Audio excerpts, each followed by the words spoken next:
రాష్ట్రంలో ఇప్పటికే విద్య, వైద్యం, వ్యవసాయం వంటి ప్రధాన రంగాల్లో ప్రైవేటీకరణ మాత్రం చెప్పిస్తున్న చంద్రబాబు ఇప్పుడు పారిశ్రామికీకరణకు మూల కేంద్రమైన ఏపీ ఐఐసిలోనూ అదే పంథాకు తెరలేపారని వైఎస్ఆర్సీపీ అనకాపల్లి జిల్లా అధ్యక్షుడు మాజీ మంత్రి గుడివాడ అమర్నాథ్ ఆక్షేపించారు. లేక ప్రైవేట్ వాళ్ళ చేత ప్రైవేట్ వ్యక్తులు కార్పొరేట్ శక్తులతోనూ ఎన్నుకోబడినటువంటి ముఖ్యమంత్రి అర్థం కావట్లేదు. రాష్ట్రంలో ఉన్నటువంటి ప్రధానమైనటువంటి రంగాలన్నింటినీ కూడా పూర్తిగా ప్రైవేట్ పరం చేసేటువంటి ఒక ప్రక్రియ కొనసాగుతూ ఉంది. అది మనందరం కూడా గడిచినటువంటి 2 సంవత్సరాలుగా చూస్తూ ఉన్నాం. రాష్ట్రంలో ఉన్నటువంటి వ్యవసాయం దగ్గర నుంచి, రాష్ట్రంలో ఉన్నటువంటి విద్య దగ్గర నుంచి, రాష్ట్రంలో వైద్యం దగ్గర నుంచి అన్ని రంగాల్ని కూడా పూర్తిగా ప్రైవేట్ పరం చేసేటువంటి ఒక ప్రక్రియని గడిచినటువంటి 2 సంవత్సరాల కాలంలో చంద్రబాబు నాయుడు గారి ప్రభుత్వంలో మనం చూస్తూ ఉన్నాం. వ్యవసాయానికి సంబంధించి రైతులు ఏ రకంగా రోడ్డెక్కారు, మద్దతు ధరలు రానటువంటి పరిస్థితుల్లో రైతులు ఏ రకంగా ఇబ్బందులు పడతా ఉన్నారు, పూర్తిగా ప్రైవేటు వాళ్ళ కనుసన్నల్లో నడుస్తున్నటువంటి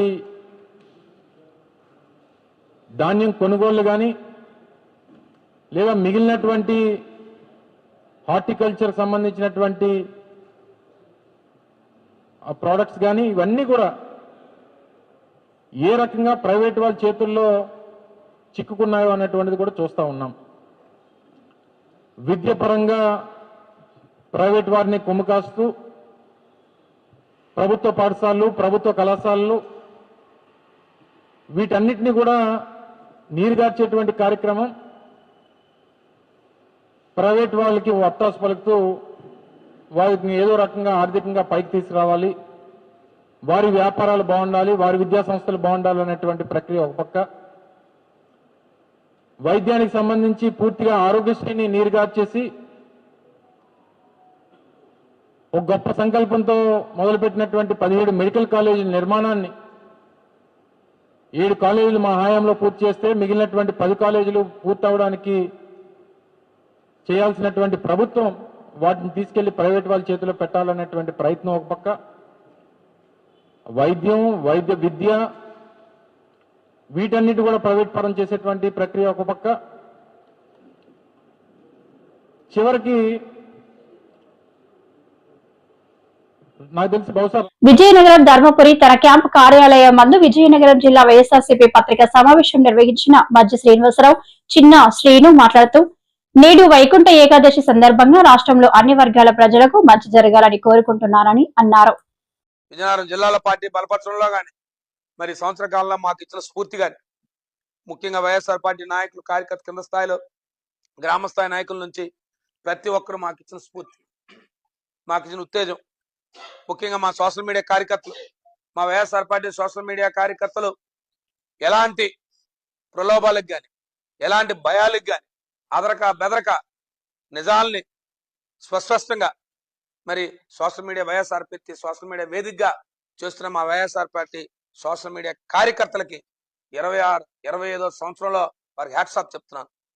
మేమందరం ఎన్ని చేస్తున్నా వైఎస్ఆర్ పార్టీ నాయకులు, కార్యకర్తలు మేము ఎప్పుడు కూడా ప్రజల పక్షాన పోరాడుతున్నా వైఎస్ఆర్ పార్టీ సోషల్ మీడియా మాత్రం ఖచ్చితంగా భయపడకుండా జగన్మోహన్ రెడ్డి గారి నాయకత్వంలో ఖచ్చితంగా ఈ ప్రజల తరపున వైఎస్ఆర్సీపీ పోరాడుతుంది అని వైఎస్ఆర్సీపీ సోషల్ మీడియా కార్యకర్తలు చేస్తున్న పోరాటంలో ఖచ్చితంగా ఆ పోరాటానికి మేమందరం కూడా ముందుండి మా సోషల్ మీడియా కార్యకర్తలు మరింత ఉత్సాహంతో ఖచ్చితంగా వారికి ఎప్పుడు కూడా అండదండలుగా ఉంటామని చెప్పి మరొకసారి మీ ద్వారా తెలియజేసుకుంటూ రాబోయే సంవత్సరమైనా ఖచ్చితంగా రాబోయే కాలమైనా ఆ భగవంతుడు ఇవాళ వైకుంఠ ఏకాదశి రోజుని ఈ ప్రజలకు మంచి చేయాలని మీరు ఇచ్చిన హామీలు నెరవేర్చాలని మేము కోరుతూ, లేని పక్షంలో ఒక ప్రధాన ప్రతిపక్షంగా ప్రజల తరపున ఎప్పుడు గొంతుకై ప్రజల తరపున పోరాడుతూనే ఉంటామని చెప్పి మీ ఒకసారి తెలియజేసుకుంటూ రాబోయే సంవత్సరం నూతన సంవత్సరం అందరికీ మరొకసారి మంచి జరగాలని, ఆ భగవంతుడు అందరికీ ఆయురారోగ్యం ఇవ్వాలని, ప్రతి ఒక్క పౌరుడు బాగుండాలి, ప్రతి కుటుంబం బాగుండాలని, ముఖ్యంగా వ్యవసాయ రైతాంగం అంతా కూడా బాగుండాలని చెప్పి ఈ ప్రాంతం అంతా కూడా అందరూ కూడా ముఖ్యంగా ఉద్యోగస్తులు ఈ ప్రధానమైన ఈ ప్రభుత్వం ముందుకెళ్లడంలో, ఈ ప్రభుత్వం ఎన్ని రకాల ఆంక్షలు పెడుతున్నా, ఈ ప్రభుత్వం అనేక ఇబ్బందులు పెడుతున్నా, ఇదే 1వ తారీఖున జీతాలు ఇస్తామని చెప్పిన ఎన్నికల్లో అనేక మాటలు చెప్పినా ఆర్థికంగా ప్రభుత్వాలు నడిపే వాళ్ళు కొద్దిగా ఒడిదుడుకులు ఉంటాయి, పర్వాలేదని చెప్పి ఆ రోజు ఉద్యోగస్తులు మీరు రెచ్చగొట్టిన, ఈ రోజు కూడా ఉద్యోగస్తులు 10వ తారీఖు 15వ తారీఖు జీతాలు తీసుకుంటున్నా, ఇవాళ ఉద్యోగస్తులు అందరూ కూడా ముఖ్యంగా ఈ ప్రభుత్వం అనేక ఇబ్బందులు పెడుతున్నా వారందరూ కూడా ఈ ప్రజల కోసం చేస్తున్న మంచిని వారికి కూడా కృతజ్ఞతలు తెలియజేస్తూ, ధన్యవాదాలు తెలియజేస్తూ, ఖచ్చితంగా వారందరికి కూడా మంచి జరగాలని చెప్పి, రాబోయే సంవత్సరం మంచిగా ఉండాలని చెప్పి మరొకసారి మిమ్మల్ని అందరినీ కోరుకుంటూ, మా మీడియా సోదరులందరికీ కూడా మీరు అప్పటిలాగా మీ సహాయ సహకారాలు కూడా రాబోయే కాలంలో కూడా మీరు మాకు ఇవ్వాలని చెప్పి, ఏదైతే ప్రజల తరపున మేము చెప్తున్న ప్రతిదాన్ని కూడా ప్రజలకు తీసుకెళ్లడంలో విశాఖలో సిఐటియు ఆల్ ఇండియా మహాసభల సందర్భంగా జరుగుతున్న శ్రామిక ఉత్సవం కార్యక్రమంలో మహిళా శ్రామికుల సమస్యలపై మాట్లాడుతున్న సిపిఎం కేంద్ర కమిటీ సభ్యులు డి రామాదేవి. సమానత్వం లేకుండా పురుష కార్మికులు కూడా తమ హక్కుల్ని సాధించుకోవడం అసాధ్యం అనేటటువంటి సత్యాన్ని వాళ్ళ కార్యక్రమాల్లో అడుగడుగునా కొనసాగిస్తున్నటువంటి సిఐటియు ఈరోజు స్త్రీ పురుష సమానత్వం లక్ష్యంగా ఈ వేదికను నిర్వహించడం అనేది అభినందనీయం. మన చుట్టూ రోజు జరుగుతున్నటువంటి క్రమాన్ని మనం చూసినట్లయితే ప్రతి ఒక్క మనిషికి మరో మనిషికి గోడలు నిర్మిస్తున్నటువంటి ఈ పాలకులు స్త్రీ పురుషుల మధ్య అగాధాన్ని కూడా పెంచే ప్రయత్నాన్ని, భారతీయ సంస్కృతిలో ఉన్నటువంటి సమానత్వ ప్రాతిపదికని విచ్ఛిన్నం చేసి అసమానత గోడల్ని మరింత బలం పుంజే ప్రయత్నం చేస్తా ఉన్నారు.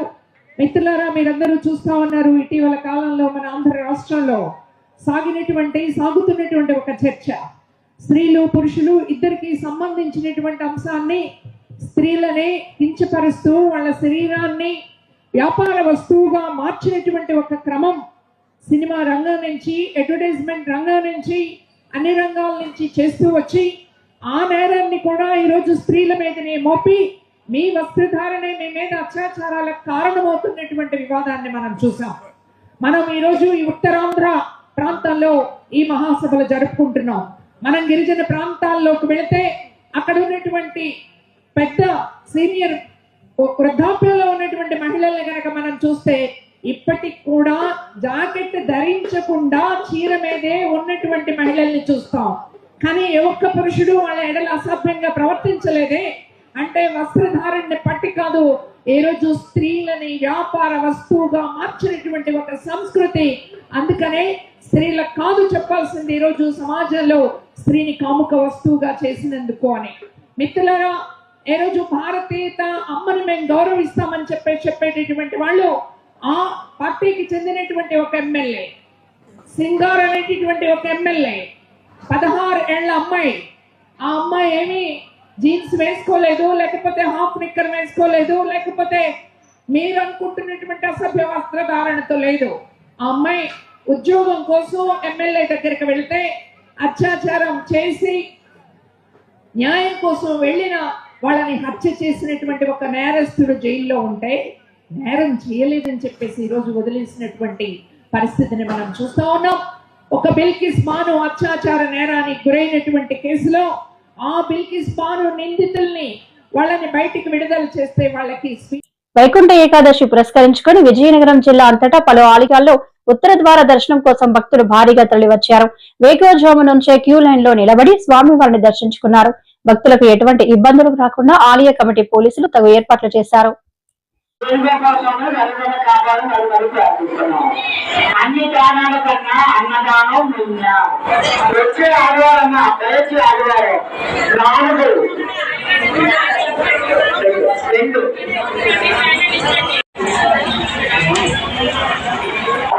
దయచేసి దీపాలు పెట్టవాలమ్మా.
కళ్యాణ నిధయే నిధయేభినాం శ్రీవేంకటనివాసాయ శ్రీనివాసాయ మంగళం మంగళాచార్య పురోగమైః సర్వేష్ణ పురోయాచార్య సత్కృతాయాస్తు మంగళం సుందరాయ శుభాంగాయ మంగళాయ మహోదధే సింహాక్షే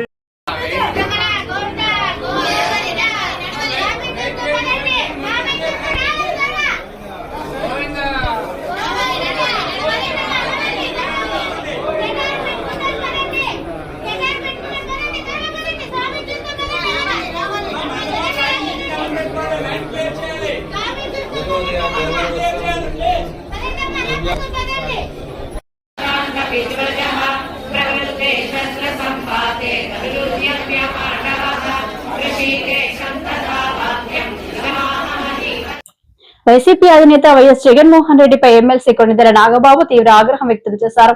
వైసీపీ హయాంలో ప్రభుత్వ పథకాలకు, ప్రాజెక్టులకు రాజకీయ నాయకుల పేర్లు పెట్టారని ఆరోపణలు చేశారు. అయితే మనకి ఎన్నో ప్రాజెక్ట్స్ జరుగుతుంటాయి, ఎన్నో ప్రభుత్వ పథకాలు జరుగుతుంటాయి. ఎంతసేపటికి అతను ఒక సీఎంగా ఉండి నా పేరు నా యొక్క ప్రతిదానికి మీకు ఇంతకుముందు గవర్నమెంట్ చూసుంటారు. జగనన్న గోరుముద్ద, జగనన్న అదొకటి, జగనన్న ఏదో ఒకటి, అన్ని పేర్లు అతనే. అది కాదు కదా. మన మహానుభావులైన నాయకులకి, మహానుభావులైన దేశం కోసం, రాష్ట్రం కోసం త్యాగం చేసిన మహానుభావుల పేర్లు పెట్టుకోవటం, వాళ్ళని తలుచుకోవటం అనేది మన కనీసపు ధర్మం. ఆ విషయంలో మాత్రం మా నాయకుడు, మనందరికీ నాయకుడైనటువంటి పవన్ కళ్యాణ్ గారిని చూసి మనందరం సంతోషపడాలి. ఎందుకంటే కొత్తగా ఏర్పడిన 5 గోదావరి జిల్లాలకి వాటర్ ప్రాజెక్టు జలధార, పొట్టి శ్రీరాములు జలధార అనేటువంటి ఒక ప్రాజెక్టుకి శంకుస్థాపన చేసి దానికి ప్రజలందరికీ నీరు అందిస్తున్నటువంటి పవన్ కళ్యాణ్ గారిని చూసి నేను చాలా గర్వపడ్డాను. ఎందుకంటే మా నాయకుడు ఒక మహానుభావుడి పేరు ఆ స్కీమ్కి, జలధారకు పెట్టడం అనేది నిజంగా చాలా గర్వించింది ఆ రోజు. అదేవిధంగా ఆయన ఒకటి ప్రపోజ్ చేశారు. రేపు పోలవరం ప్రాజెక్టుకి పొట్టి శ్రీరాములు గారి పేరు సూచించారు. బట్ కూటమిలో ఉన్నాం కాబట్టి అందరి యాక్సెప్టెన్స్తో ముందుకెళ్ళాలి. నేనైతే మాత్రం పవన్ కళ్యాణ్ గారు చెప్పిన ఆ మాటని ఖచ్చితంగా పోలవరానికి ఆయన పేరు పెట్టాలి. పేరు పెట్టి ఆయన చేసిన త్యాగానికి రుణం తీర్చుకోవాల్సిన అవసరం ఈ ప్రభుత్వంలో ఉన్నటువంటి ప్రతి ఎమ్మెల్యేకి, ప్రతి ఎమ్మెల్సీకి, ప్రతి ఎంపీకి, ప్రతి పౌరుడికి ఉంది. ఆంధ్రప్రదేశ్ పౌరుడికి ఖచ్చితంగా ఆ పేరు ఆయన పెట్టాలని చెప్పి నేనైతే బలంగా ఆయన సూచనని సమర్థిస్తున్నాను. మీరందరూ కూడా సమర్థిస్తారని నమ్ముతున్నాను. సో ఇవాళ పంచాయతీరాజ్ శాఖ, water works department, forest department, pollution control board, science and technology ప్రాజెక్టుని సమర్థవంతంగా నిర్వహిస్తున్న శ్రీ పవన్ కళ్యాణ్ గారు. అయితే అన్నిటికన్నా ముఖ్యమైనది పంచాయతీరాజ్ శాఖ. యాక్చువల్గా ఇలాంటి శాఖ యొక్క డీటెయిల్స్ చాలా తక్కువ మందికి తెలుస్తుంటాయి. అసలు ఒకప్పుడు పంచాయతీరాజ్ శాఖ మినిస్టర్ అంటే ఎవరో కూడా తెలియదు. అసలు అక్కడ ఏం పనులు చేస్తారో చాలా మందికి తెలియదు. వైకుంఠ ఏకాదశి సందర్భంగా తిరుమల శ్రీవారిని పలువురు ప్రముఖులు దర్శించుకున్నారు. కేంద్ర మంత్రి రామ్మోహన్ నాయుడు, ఏపీ మంత్రులు పయ్యావుల కేశవ్, నిమ్మల రామానాయుడు, సవిత, తెలంగాణ సీఎం రేవంత్ రెడ్డి, రఘురామకృష్ణరాజు, చిరంజీవి కుటుంబ సభ్యులు, నటుడు శివాజీ, నిర్మాత బండ్ల గణేష్, క్రికెటర్ తిలక్ వర్మ, నటుడు నారా రోహిత్ దంపతులు తదితరులు వెంకటేశ్వర స్వామిని దర్శించుకుని ఉత్తర ద్వారం గుండా బయటకు వచ్చారు.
పాయకరావుపేట నియోజకవర్గంపై హోంమంత్రి అనితపై వైసీపీ నాయకుడు కరణం ధర్మశ్రీ తప్పుడు మాటలు మాట్లాడితే నాలిక కోస్తామని నియోజకవర్గ టీడీపీ కన్వీనర్ వెంకటేష్ హెచ్చరించారు.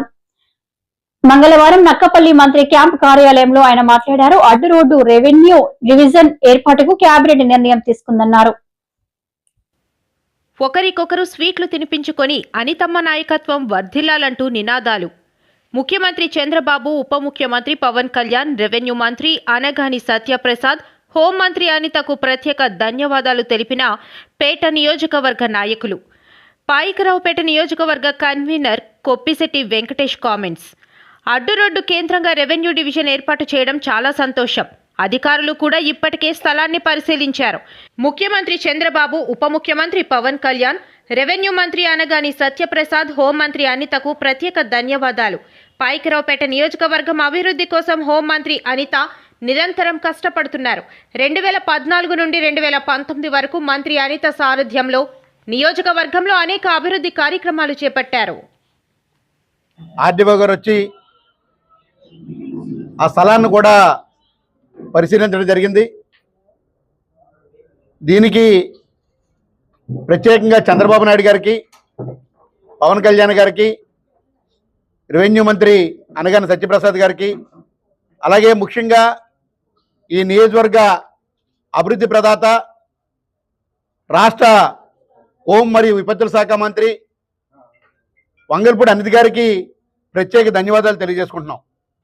ఎప్పుడూ కూడా ఊహించిన విధంగా ఈ ప్రాంతం అభివృద్ధి చెందడంలో మరి ముఖ్య పాత్ర పోషిస్తున్న అనితమ్మకి నియోజకవర్గ ప్రజల తరఫున, మన నాయకుల తరఫున, మన అందరి తరఫున కూడా ప్రత్యేక ధన్యవాదాలు. ఎందుకంటే ఆవిడ ఎమ్మెల్యేగా ప్రమాణం చేసిన మొదటిసారి 2014 నుంచి 19 వరకు కూడా అనేక అభివృద్ధి పనులను చూసాం. మరి అలాగే పార్టీ అభివృద్ధి కోసం 2019 నుంచి 24 వరకు కూడా అనేక పోరాటాల్లో పాల్గొని ఈవేళ కూటమి ప్రభుత్వం అధికారంలో రావడానికి ముఖ్య పాత్ర పోషించడంతో పాటు మరి మంత్రిగా ఎక్కడా లేని విధంగా, ఎప్పుడూ లేని విధంగా ఈ ప్రాంతానికి మంత్రిగా వచ్చి ఆ మంత్రి పదవితో ఏదో సరదాలు చేద్దామని కాకుండా నియోజకవర్గాన్ని అభివృద్ధి చేద్దాం, రాష్ట్రంలో ఉన్న కూటమి ప్రభుత్వ ప్రతిష్టని పెంపొందిద్దామని చెప్పి ఆవిడ ప్రయత్నం చూస్తే మాకు చాలా గర్వంగా ఉంది. మరి ఈరోజు స్టీల్ ప్లాంట్ కానీ, మరి అలాగే అనేక కంపెనీలు కానీ, టాయ్స్ కంపెనీ